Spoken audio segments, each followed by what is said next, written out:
শেখ হাসিনাকে দেশে ফেরানোর দাবিতে গোপালগঞ্জে শোডাউন করেছে আওয়ামী লীগের নেতাকর্মীরা। বর্তমান শেখ হাসিনার দলে আমরা আছি, ভবিষ্যতেও থাকব, আর কোনোদিন আমরা দল পাল্টাপাল্টি করার লোক না। ভুল করে নাই, শয়তানও ভুল করে, আর আমরা তো মানুষ। ঘর বাড়ি লুট করে ঘরে আগুন দিয়ে ঘর ছাড়া করেছেন, এখন আবার মামলাও দিচ্ছেন। দেয়ালে পিঠ থেকে গেলে সামলাতে পারবেন তো? একের পর এক হামলা চালিয়ে শক্তি প্রদর্শন করছে গোপালগঞ্জের মানুষ। স্বৈরাচার শেখ হাসিনা ভারতে পালিয়ে যাওয়ার পর সেনাবাহিনীর উপর হামলা হয়। সেই উত্তেজনার রেশ কাটতে না কাটতে এবার বিএনপি নেতাকর্মীদের উপর হামলা চালালো আওয়ামী লীগ নেতাকর্মীরা।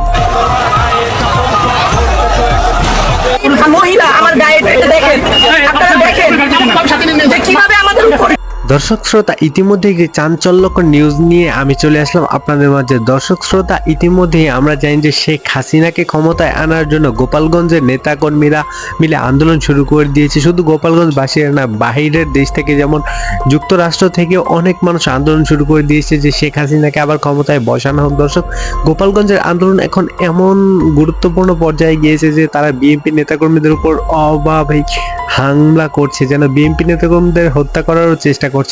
বিএনপি নেতাদের উপর অনেক ক্ষোভ আওয়ামী লীগের, আমরা সেটা সকলে জানি। কিন্তু এখন আওয়ামী লীগের নেতাকর্মীরা যেভাবে আন্দোলন করছে, এখন সেনাবাহিনী কি সিদ্ধান্ত নেবে, তাহলে কি সত্যি শেখ হাসিনাকে তারা বাংলাদেশে এনে আবার আগের মতো ক্ষমতায় ফেরাতে পারবে কিনা? দর্শক, চলুন আমরা সেই ভিডিও ফুটেজগুলো দেখে আসি, তারপর আমরা বিস্তারিত আলোচনা করব। গোপালগঞ্জে বিএনপির গাড়ি বহরে হামলা হয়েছে।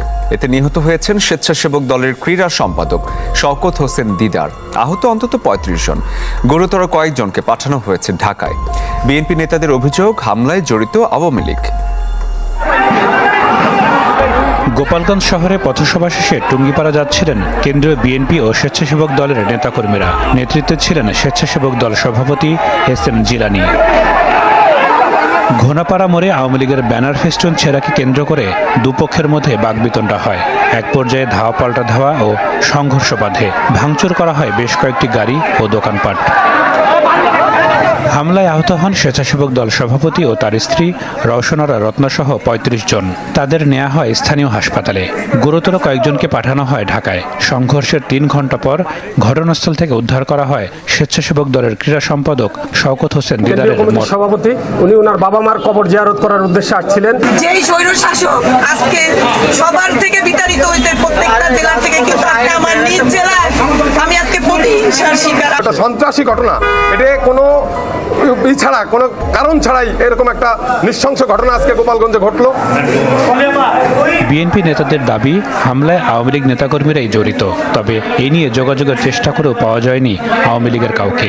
আওয়ামী লীগের স্থানীয় নেতা, আওয়ামী লীগের স্থানীয় কমিশনার, যেটা আমি শুনেছি, তাদের নেতৃত্বে এই জায়গাতে হামলাটা করে এবং এই ধরনের আমাদের হত্যা সহ এরকম আমাদের অসংখ্য নেতা এখানে আহত হয়ে আসছিল। কে বা কারা এই হামলা চালিয়েছে তাৎক্ষণিকভাবে জানাতে পারেনি পুলিশ। প্রচন্ড বৃষ্টির ভিতরে তো আমরা কেবল আসলাম, আইকে দেখে আবার তো ঝামেলা নাই, আমরা দেখে ভালো, এখন শান্ত। সংঘর্ষের কারণে ঢাকা খুলনা মহাসড়কে বেশ কিছু আওয়ামী লীগ সরকার পতনের পর দলের সব নেতাকর্মীরা পালিয়ে যায়। অস্তিত্ব সংকটে পড়ে যায় দেশের এই ঐতিহাসিক দল। এমন অবস্থায় অস্তিত্ব টিকিয়ে রাখতে ফেসবুকে বাংলাদেশ আওয়ামী লীগের অফিসিয়াল পেজে দল ও নেতাকর্মীদের বিভিন্ন নির্দেশনা দিয়ে পোস্ট চালিয়ে যান। 14 সেপ্টেম্বর শনিবার রাতে তাদের অফিসিয়াল ফেসবুক পেজে জরুরি নির্দেশনা দেওয়া হয়। পোস্টটিতে লেখা আওয়ামী লীগ নেতাকর্মীদের প্রতি জরুরি নির্দেশনা। প্রথম কাজ, তৃণমূলের পাশে দাঁড়ানো। তথ্যের জন্য আওয়ামী লীগের অফিসিয়াল ইমেলে info@albd.org-তে যোগাযোগ করুন। সামাজিক যোগাযোগ মাধ্যমে কোনো প্রকার উস্কানি বা প্ররোচনার ফাঁদে পা দেবেন না। সারা দেশে জুলাই মাসের শেষ থেকে আগস্টের শুরু থেকেই আওয়ামী লীগ ও সহযোগী সংগঠনের নেতাকর্মীদের উপর যত হামলা হয়েছে, ভাঙচুর, লুটপাট ও হত্যাকাণ্ড হয়েছে, সেইগুলোর ছবি এবং ভিডিও টুইটার, ফেসবুক, ইউটিউবে প্রচার করুন। দেশবাসীকে জানাতে হবে কি নির্যাতন হয়েছে গত 1.5 মাসে আওয়ামী লীগের উপর। আমাদেরকে জনগণের আস্থা অর্জন করতে হবে। কোনো ধরনের উস্কানিমূলক পোস্ট বা ভুয়া বার্তায় বিভ্রান্ত হবেন না। প্রতি মহানগর, জেলা, উপজেলা, ইউনিয়ন, ওয়ার্ডে আওয়ামী লীগ ও সহযোগী সংগঠনের কার্যালয় ও নেতাকর্মীদের বাড়িঘরে হামলা, ভাঙচুর ও লুটপাটে যে ক্ষতি হয়েছে তা দেশের মানুষকে জানান। এবং বর্তমানে যারা দেশ চালাচ্ছে তাদের কাছেও আমরা দাবি জানাবো, সকল হামলা, নির্যাতন, ভাঙচুর, লুটপাটের বিচার করতে হবে। ক্ষতিগ্রস্তদের ক্ষতিপূরণ দিতে হবে। 14 সেপ্টেম্বর শনিবার আওয়ামী লীগের সভাপতি মণ্ডলীর সদস্য জাহাঙ্গীর কবির নানক নির্দেশনা দিয়ে বলেন, শেখ হাসিনা পাহাড় সমান কষ্ট নিয়েও হিমালয় সমান মনোবলে অটুট আছেন। তার হাতকে শক্তিশালী করতে আমরা সদা প্রস্তুত। এই আধার কেটে যাবে খুব শিগগিরই ইনশাল্লাহ। মারুফুজ্জামান, এই যুক্তরাজ্যের মাটির থেকে যে আপনারা সবাই চোখ খুলুন, আপনারা আলোর দিকে আসেন, আপনারা শেখ হাসিনাকে আবার ফিরিয়ে আনেন। বাংলাদেশকে 100 বছরের পিছনে আপনারা নিয়ে গেছেন। ইনশাআল্লাহ জননেত্রী শেখ হাসিনা আবার আসবেন। আমরা 40% এখনো বিশ্বে আমরা আছি আওয়ামী লীগ মুক্তিযুদ্ধের পক্ষের শক্তি। এই অবৈধ ইউনূস সরকারের নেতৃত্বে বাংলাদেশে মানুষকে নির্বিচারে কিভাবে হত্যা করা হচ্ছে, খুন করা হচ্ছে। আওয়ামী লীগ, যুবলীগ, ছাত্রলীগকে যেভাবে নৃশংসভাবে হত্যা করছে তা অত্যন্ত নিন্দনীয়। আমরা 71-এর চেতনা ছিল, সেই 4টি মূল ভিত্তিতে আমরা বাংলাদেশ চাই। আওয়ামী লীগ ক্ষমতায় আসবে, জননেত্রী শেখ হাসিনার নেতৃত্বে বাংলাদেশে আবার ক্ষমতায় আসবে আওয়ামী লীগ।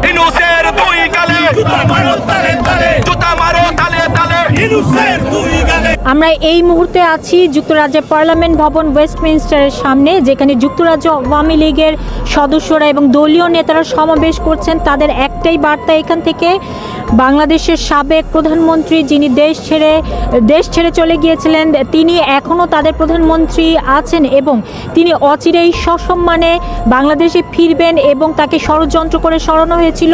তারা দোষারোপ করছেন সেনাপ্রধান থেকে শুরু করে আরও জামাত, বিএনপি সবাই মিলে তাকে দেশ ছাড়তে বাধ্য করেন।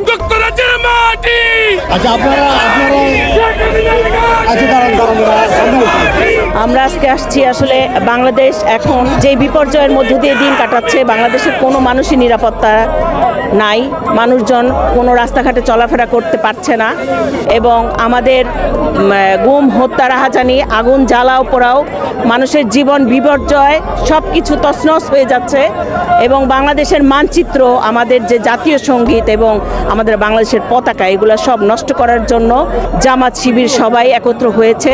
আমরা তার প্রতিবাদ করার জন্য আমরা পার্লামেন্টের সামনে একত্রিত হয়েছি। এই যুক্তরাজ্যের মাটির থেকে যে আপনারা সবাই চোখ খুলুন, আপনারা আলোর দিকে আসেন, আপনারা শেখ হাসিনাকে আবার ফিরিয়ে আনেন। বাংলাদেশকে 100 বছরের পিছনে আপনারা নিয়ে গেছেন। আমরা এর প্রতিবাদে আজকে পার্লামেন্টের সামনে মহিলা আওয়ামী লীগ এবং যুক্তরাজ্য আওয়ামী লীগের পক্ষ থেকে একত্রিত হয়েছি। আমি চাই আমার দেশটি 15 বছর যে আগে নিয়েছে, যে উন্নতির ধাপে নিয়ে গেছে, সে ধাপটাকে নষ্ট করতেছে, সেজন্য প্রতিবাদ করতে আসি। জামাতের প্রেতাত্মারা আজকে শিক্ষা প্রতিষ্ঠানে প্রধান শিক্ষক সহ ইউনিভার্সিটির বিসিদেরকে জোরপূর্বক অবদান সংস্কারের নাম করে দেশের প্রত্যেকটা সেক্টরের সচিবালয় থেকে পিয়ন পর্যন্ত আজকে আপনারা এই ইন্টারিম গভর্নমেন্ট পক্ষপাতিত্ব আচরণ করে জামাতকে প্রতিষ্ঠিত করতে চায়। বাংলাদেশে অসাম্প্রদায়িক, কোনোদিন সাম্প্রদায়িক আপনারা দিবেন না দেশকে, যাতে আগামীতে গৃহযুদ্ধের দিকে না যায়। প্লেন লেভেল ফিল্ড যদি আপনারা সৃষ্টি করেন, ইনশাআল্লাহ জননেত্রী শেখ হাসিনা আবার আসবেন, আবার স্বাধীনতার পক্ষের শক্তি। আমরা 40% এখনো বিশ্বে আমরা আছি আওয়ামী লীগ মুক্তিযুদ্ধের পক্ষের শক্তি।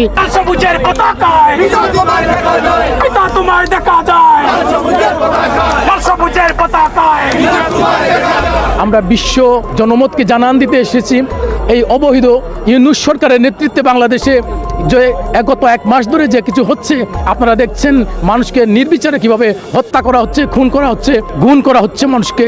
আমি একটি কথা বলতে চাই, মুগ্ধ, আপনি যাদেরকে পানি খাইয়েছিলেন তারা কিন্তু আজকে আমার পুঙ্গ ভাই মাসুদকে এক ফুটো পানি খেতে দেয় নাই। আজকে এখানে আমরা একটি প্রতিবাদ সভা করেছি। আপনারা জানেন বিগত 5 আগস্ট থেকে শুরু করে এখন পর্যন্ত প্রতিদিন বিনা বিচারে মানুষ হত্যা করা হচ্ছে বাংলাদেশে এবং কোনো বিচার পাচ্ছে না। আমরা সেই প্রতিবাদ করতে এখানে এসেছি। আমরা চাই বাংলাদেশের প্রতিটি হত্যা শুধু 5 তারিখ থেকে নয়, এর আগেই যারা অন্যায়ভাবে হত্যা করছে তারা প্রকৃত তদন্তের মাধ্যমে বিচার করা হোক। হত্যা করা হয়েছে, গতকালকে সিলেটে একজনকে হত্যা করা হয়েছে, হাত পা 4টি রক কেটে দেওয়া হয়েছে। এই কোন দেশে আমরা বসবাস করছি? আমরা এরকম বাংলাদেশ চাই না।